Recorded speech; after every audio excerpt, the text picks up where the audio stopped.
حضور پہنچتے ہیں قباء بستی کے اندر.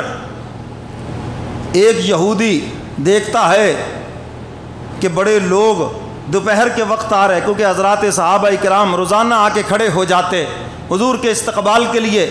حضور شام تک تشریف نہ لاتے، پھر اگلے دن کھڑے ہو جاتے انتظار میں. تو جب اس نے دیکھا، اس نے آواز دی ایک ٹیلے پہ کھڑے ہو کر، مسلمانوں تمہارا مژدہ آ گیا ہے، جس کے انتظار میں تم کھڑے ہوتے ہو وہ آ گئے ہیں. تو حضرات صحابہ کرام دوڑے آئے، حضور علیہ الصلاۃ والسلام کا استقبال کیا. اور یہ 3 میل کے فاصلے پر ہے قباء بستی. حضور علیہ الصلاۃ والسلام وہاں ٹھہرے اور وہاں پر اسلام کی پہلی مسجد کی بنیاد رکھی، جس کا نام ہی مسجد قباء ہے. کیا نام ہے اس کا؟ حج عمرے کے لیے آپ جائیں اور اپنی بلڈنگ سے وضو کر کے کوشش تو کریں پیدل چلے جائیں، 3 میل کا فاصلہ ہے.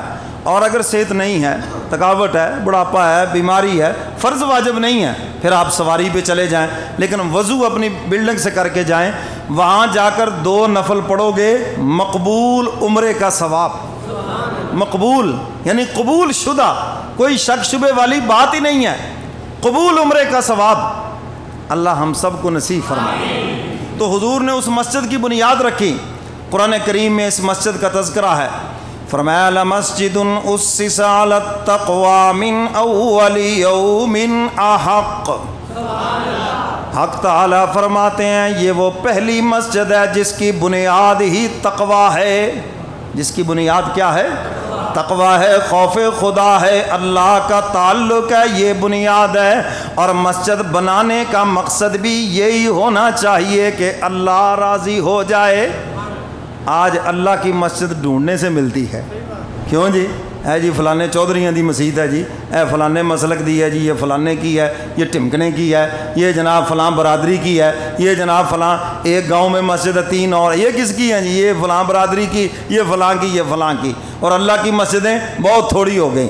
فرمایا لمسجد اسس علی التقوی من اول یوم احق. یہ ہے مسجد جس کی بنیاد تقوی کے اوپر ہے، ہاں خلوص کے اوپر ہے. میرے محترم سامعین، جو اللہ کی رضا کے لیے مسجد بناتا ہے، حق تعالیٰ فرماتے ہیں جس کا مفہوم لازم ہے میرے اوپر، میں اپنے ہاتھوں سے اس کا محل جنت کے اندر بناؤں گا. اور مسجد میں جتنا بھی حصہ ڈالے، یہ ضروری نہیں ساری مسجد بنائے، جتنا بھی حصہ ڈالے، جتنی اس کی ہمت ہے، ہر انسان کی اپنی اپنی ہمت ہے. فرمایا جتنی بھی ہمت ہے جو اللہ کا گھر بنائے، اور بنائے اللہ کی رضا کے لیے. بنائے کس کے لیے؟ دکھلاوا نہ ہو، شہرت نہ ہو. ہمارے ہاں تو بھائی ایک دن ایک صاحب آ گئے، 2-4 پنکھے دیے، کہنے لگے جی ان کے اوپر میرا نام لکھ دو. میں نے کہا آپ یہ پنکھے ہی واپس لے جائیں، جاؤ شاباش، کسی اور مسجد میں دے دو، ہمیں ضرورت نہیں ہے. جی مسجد کے اوپر ہماری سلیٹ لگا دو. جی یہ ٹیلیں لگانی ہے.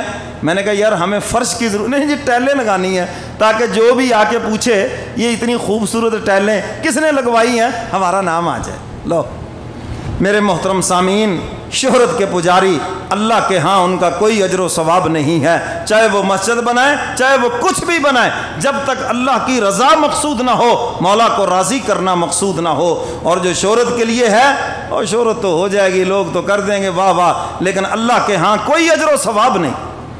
اور آج یہی سب سے بڑی بیماری ہے. حضرت سید سلیمان ندوی رحمۃ اللہ علیہ، حکیم الامت حضرت مولانا اشرف علی تھانوی رحمۃ اللہ علیہ کی خدمت میں آئے اور آ کے عرض کیا حضرت کوئی نصیحت فرمائیں. حضرت نے دیکھا کہ اتنا بڑا علامہ ہے جس کے علم کا اتنا چرچا ہے، کیا نصیحت کروں. فرمانے لگے میں نے اللہ سے درخواست کی اور دل پہ توجہ ڈالی، اللہ نے میرے دل میں بات ڈال دی. میں نے کہا علامہ صاحب ہمارے ہاں تو اول آخر اپنے آپ کو مٹانا ہے، اپنی میں مٹانی ہے. یہاں کوئی شہرت نہیں ہے، کوئی واہ واہ، کوئی شاباش نہیں ہے. جو کام اللہ کی رضا کے لیے کیا ہے، جا کے مولا سے اس کا صلہ لینا. سیدنا صدیق اکبر نے اتنی بڑی قربانی دی، کبھی کہا یا رسول اللہ مجھے تو شاباش نہیں ملی، یا رسول اللہ میری تو یہ عزت، کوئی بات ہی نہیں ہے. کیوں؟ سب کچھ کیا کس کے لیے؟ تو حضور نے بھی فرما دیا سب کے احسانات کا بدلہ دے دیا. ایک ابو بکر ہے جس کے احسان کا بدلہ میں نہیں دے سکتا، کل حشر کے میدان میں اللہ جانے ابو بکر جانے، کیونکہ سارے کام کیے ہی اللہ کی رضا کے لیے ہیں. الزام لگا تھا جناب یہ غلاموں کو اس لیے آزاد کر رہے ہیں، فلاں کر رہے ہیں، اللہ نے قرآن کی آیت نازل کر کے بتا دیا اس نے جو کچھ بھی خرچ کیا ہے یہ میری رضا کے لیے کیا ہے، مجھے خوش کرنے کے لیے کیا ہے، اور یہ بھی بتا دیا کہ ان قریب ہم اس کو خوش بھی کر دیں گے۔ تو میرے محترم سامعین، آج دین کا کام کرے نا، شیطان یہ سبق پڑھا دے، چل تیری پوچھ اونچی ہو جائے گی، تو بڑا فن خاں بن جائے گا جی، مسجد بنائی ہے جی، یہ مسجد کا متولی ہے، یہ ممبر ہے، یہ مدرسے کی شورا کا ممبر ہے، اس نے جناب کمرہ بنوا دیا، اس نے دارالقرآن بنوا دیا، اس نے یہ کر دیا، وہ جناب ایسی پوچھ لگائے گا، اس کے سارے اجر و ثواب کو برباد کر کے رکھ دے گا۔ بس میری ایک بات سن لو، ابو جہل بیت اللہ کا متولی تھا، کس کا؟ اور یہاں چابی لے کے پھرتا ہوتا ہے میں متولی ہوں اس کا، تو کیا ہوا؟ گیا جہنم میں؟ یہ نہیں۔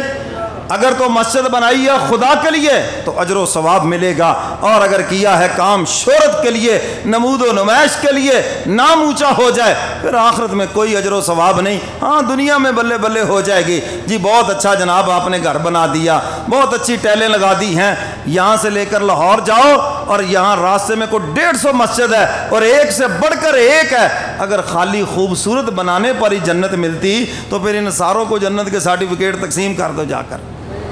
تو اس لیے اصل مسجد وہی ہے، قرآن بتا رہا ہے لمسجد اسس علی التقوی من اول یوم احق، فرمایا کہ اس مسجد کی بنیادوں میں تقوی ہے، خوف خدا ہے، اللہ کی رضا ہے، اس کی خوشنودی ہے، مولا راضی ہو جائے۔ حضور علیہ الصلوۃ والسلام کو حکم دے دیا جا رہا ہے، آپ کے لیے مناسب ہے کہ آپ اس مسجد میں کھڑے ہوں۔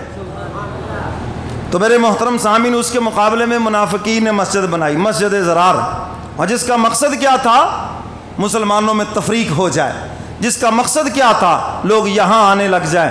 تو اللہ نے بتا دیا یہ مسجد اسلام کے لیے نہیں بنی، یہ مسجد اللہ کو خوش کرنے کے لیے نہیں بنی، یہ تو مسلمانوں میں تفریق ڈالنے کے لیے بنی ہے۔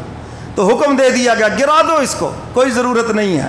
تو میرے محترم سامعین، پہلی اسلام کی مسجد مسجد قباء، اور دوسری مسجد مسجد جمعہ۔ کون سی مسجد ہے دوسری؟ پھر حضور جمعہ کے دن مدینہ منورہ کی طرف چلے، راستے میں مسجد جمعہ کا ٹائم ہو گیا، حضور نے جمعہ کی نماز ادا فرمائی، تو وہاں پر وہ ہے مسجد جمعہ، اور پھر اس کے بعد ہے مسجد قبلتین۔ کون سی مسجد؟ جہاں پر قبلے کی تبدیلی کا حکم ہو گیا، 2 رکعتیں بیت المقدس کی طرف اور 2 رکعتیں بیت اللہ کی طرف، کہہ دو سبحان اللہ۔ اور پھر حضور مدینہ کی جانب، اور مدینہ پورا حضور کے استقبال کے لیے نکل کے کھڑا ہے، اور کہنے والے نے خوب کہا ہے نا